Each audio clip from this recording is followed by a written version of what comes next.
Ini Bu Widya, kalau ternyata lokasi eksekusinya itu bukan di belakang showroom di lapangan itu ya, di rumah tinggal ya, Iya. berarti semua yang terungkap di persidangan dalam dakwaan yang katanya dalam dakwaan itu ya dihabisi di belakang showroom ya, mulai dari jalan sampai ke belakang showroom ya, ke lahan kosong, berarti nggak bener dong itu dakwaan. Nggak benar. Jadi begini Pak, itu Pina itu diajak, dijemput ya.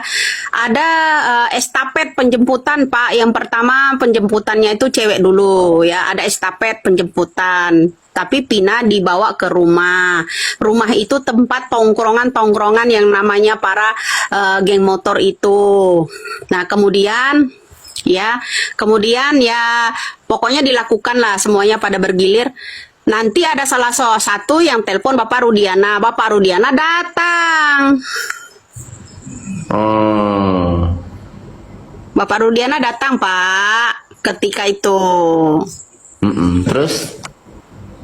Nah itu, jadi ya bagaimana-gimana lah cara membuangnya Vina ini ke sini gitu. Oh jadi Itu Rudiana datang setelah dieksekusi setelah korban itu? eksekusi, ya betul. Ya.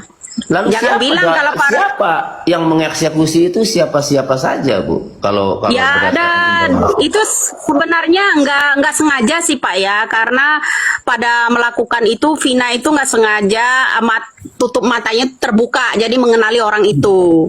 Jadi diambillah di sekitar situ dipukul gitu Pak. Jadi sebenarnya nggak ada niat. Sebenarnya mereka tuh mau bikin pelajaran aja buat yang namanya Vina. Gitu tadinya niatnya. Seperti itu. Jadi terlanjur. Kalau ke Siapa? Eki? Yang mana? Kalau ke Eki? Iya. Si itu. Eki. Ya kalau ke Eki ada niat enggak untuk dihabisi? Enggak, itu semuanya refleks Pak. Jadi kalang kabut mereka setelah Eki. Pina belakangan ya, Pina belakangan meninggalnya. Tapi Eki lebih dulu.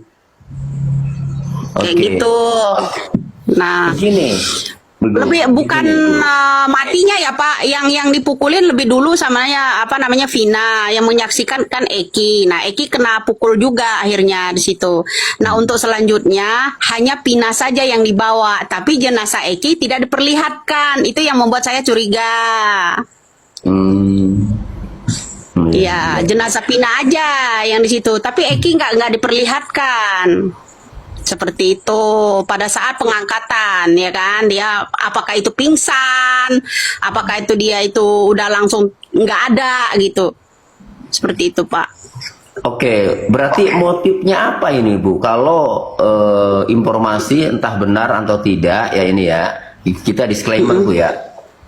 Saya sebagai pengacara itu harus mengedepankan asas praduga tak bersalah ya Bu ya.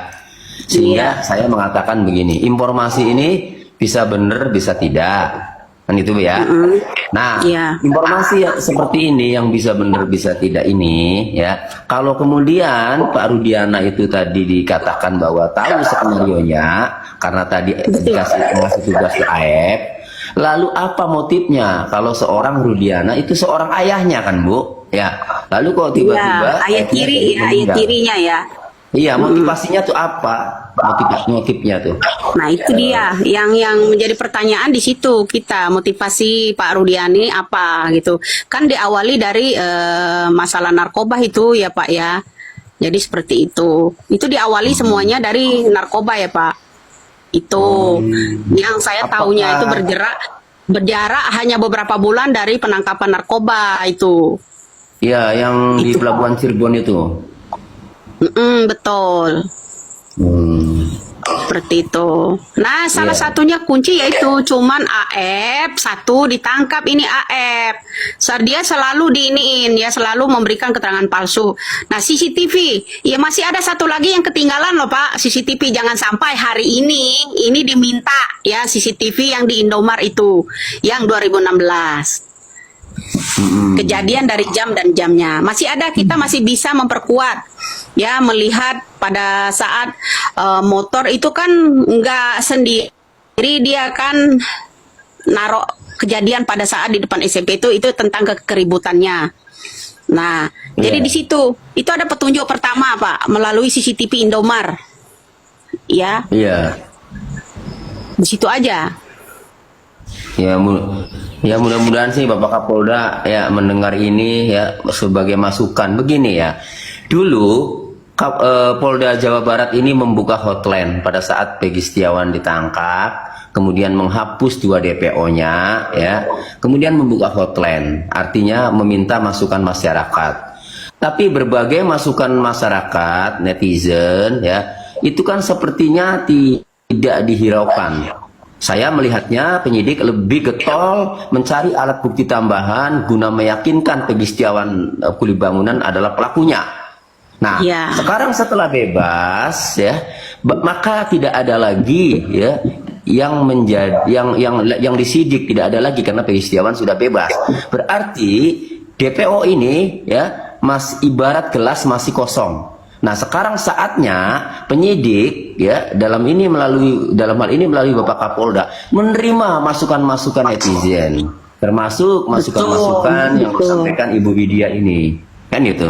Pertama gini ya, ada Pak Tony, saya potong dulu sebentar. Pertama juga ada teman kita yang namanya Biorka ya di sini, orang-orang ini. Kalau memang Kapolda ya istilahnya menerima masukan dari netizen ya, mengamati netizen-netizen ini ya, itu sebenarnya bagus. Karena apa? Salah satu teman kita Biorka itu dia akan melalui ya caranya, diantaranya CCTV